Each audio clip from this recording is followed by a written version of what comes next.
Hey guys, I'm GamerMate and welcome back to a new video. In today's video, I'm going to be showing you how to make a variant story game part 5. So, let's get into the video. First of all, I'm going to be showing you how to make a variant death screen GUI. So once the player dies, we can either respawn for Roblox, or we can go back to the lobby and start over. So I've already made a quick GUI that you can use in the description. So if you just go get the model, go to Toolbox, click this little button here. Make sure inside the My Models tab. Then add in the story game, Death GUI. If you get this window, just click on OK. So now we have a model in the Explorer. If we open it, we have a few folders here. First one, it says Replicate Storage, and then Remote Events. So open up the folder, then drag this folder, this Died Events folder, into a replicate storage, and then for remote events. Then we can just remove that folder. Then for the second one, this one goes in the serve script service, and then the scripts folder. So drag them in here, like that. So once again, we can just remove the folder. For this one, we open it. Goes into the starter GUI, just like that. You can see we have this GUI that appeared. All we have to do is open it up, click frame, then make sure visible is unticked, like that. Then for the last one, this one goes inside the starter GUI, and then the scripts. So drag it in, like that. Then once you've got them all in the right locations, we can delete the model. So the only thing that we need to change is in the Died GUI script. All we need to change is the product ID variable and the lobby ID variable. So the product ID is going to equals to your developer product, which makes you respawn. So if I just paste in my ID, there we go. And if you don't know how to make a developer product, if you go over to the Roblox website, so make sure you're on the game page, like this, then click on the three dots, and click configure this place. Then outside here, click on developer products, then click on create new. You can give it a name, a description, a price, and an image. Once you've done all that, click on create. Then you would be able to get the ID from here, and then paste it into your script. You also need to copy this ID for the product, and then go into the bot respawn script, and paste it into this product ID variable, to make sure these two match up.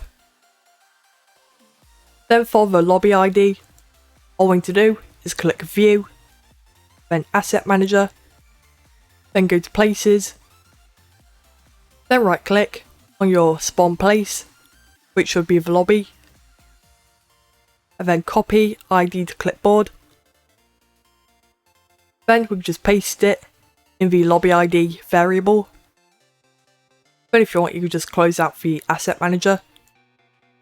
Okay, so now if we click play, and then if you like reset, big C, the dice screen appears. If you click respawn, it'll ask us to buy it. We buy it. Big C, the GUI disappears, and then we'll respawn. And if we were to reset again, and then click return to lobby, but it won't actually work in Studio because you can't teleport while in Studio. But if we tried this in the actual game, and then clicked it, then it should teleport us back to a lobby. So now click stop. Okay, so now we're going to be making some checkpoints. So once the player dies and respawns, then they won't have to start from the beginning. So first of all, if you add in a folder in the workspace, then name it to checkpoints. Then I'm going to rename the spawn location to 0. Then I'm going to drag the spawn location into the checkpoint folder. Then I want to add in a checkpoint over here. So if you add in a part, then name this to 1. So each checkpoint has to be a different number. So because the spawn location is going to be like the first checkpoint, this is going to be set to 0. Then the other checkpoint is set to number 1.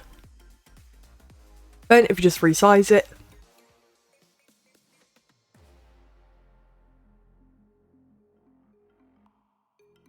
then change transparency and can collide. Then drag it in the checkpoints folder. Then I'll just duplicate it and drag it over here. And then if you rename it to 2, like that. So if you want to add in another checkpoint, you could duplicate it and then change it to a number 3 and 4 and stuff like that. So now to actually get it to work, we need to go to the server script service, then the scripts folder, then click plus and add in a script. Then in the properties, if we rename it,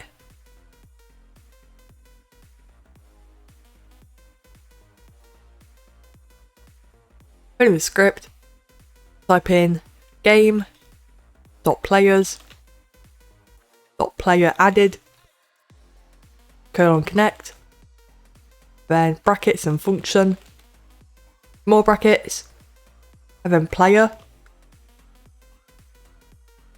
So this player is each player that joins the game by using this player added event. Then if we make a variable called stage equals to instance.new brackets, speech marks, and then number value.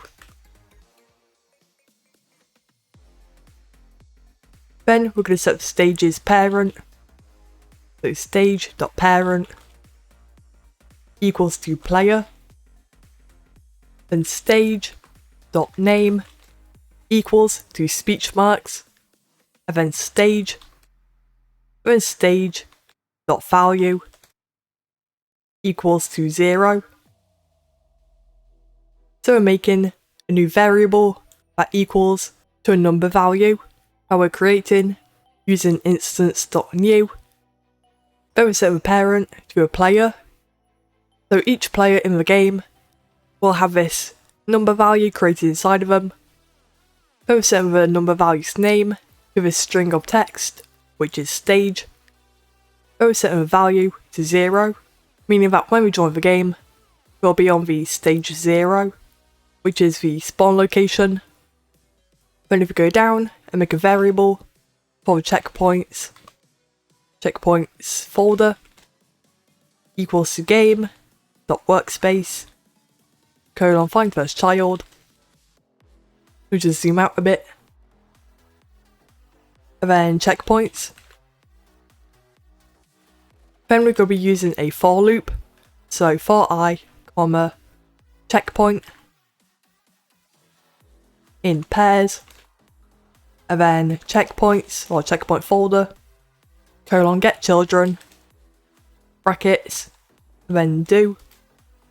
So we're using a for loop to get all the children out of the checkpoint folder, which is all these checkpoints here.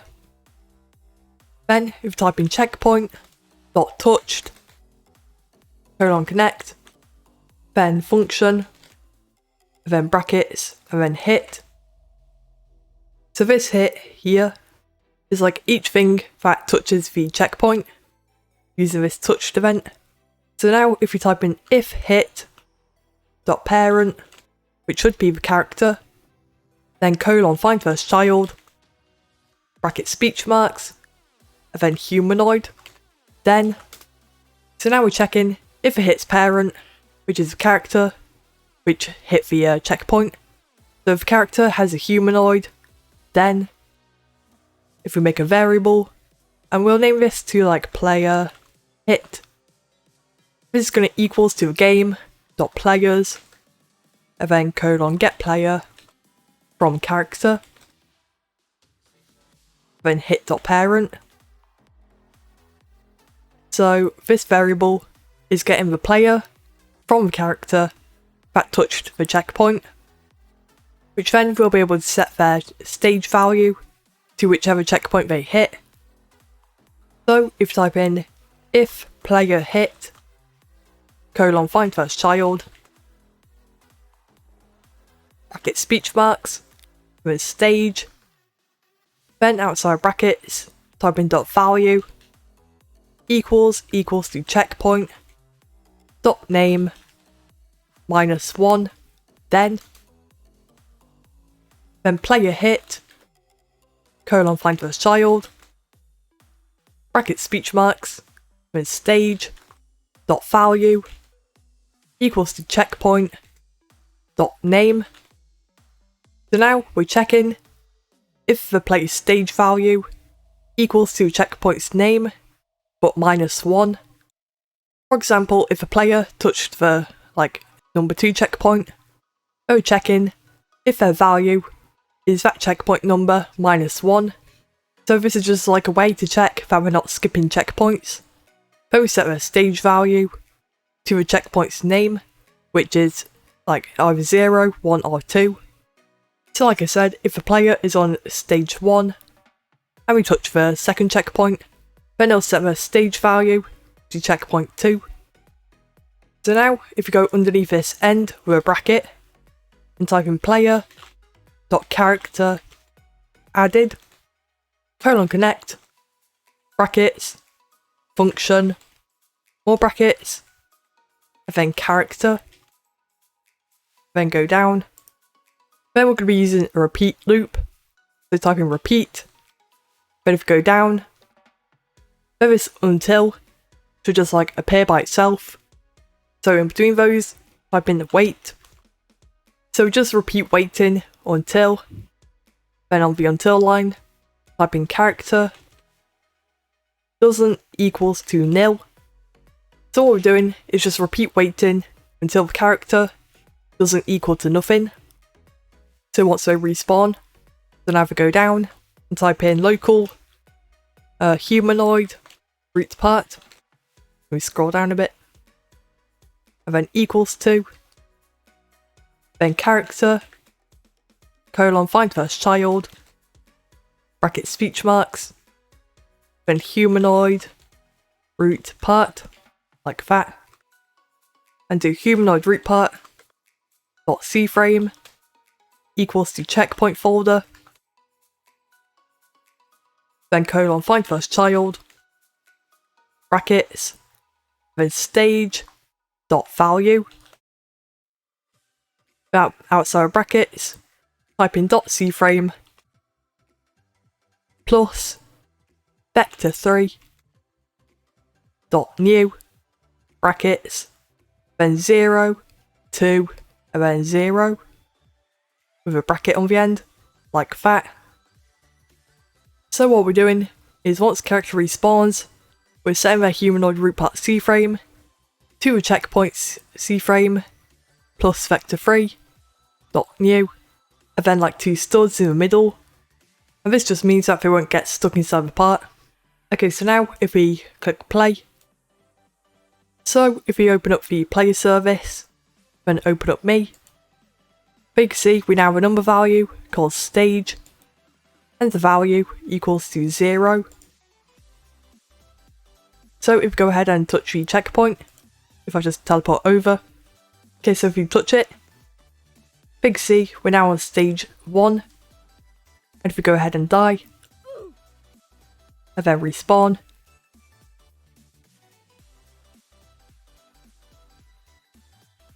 then we now spawn on the first checkpoint. If you go over to the second one, and touch it, we're now on stage 2. If you die, then respawn.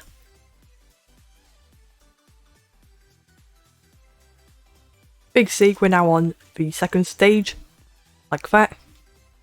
So guys, that's going to be it for this video. If this video helped, make sure to like, comment and subscribe down below. the description. You can check out my ROBLOX group and Discord server. And I'll see you later. Bye!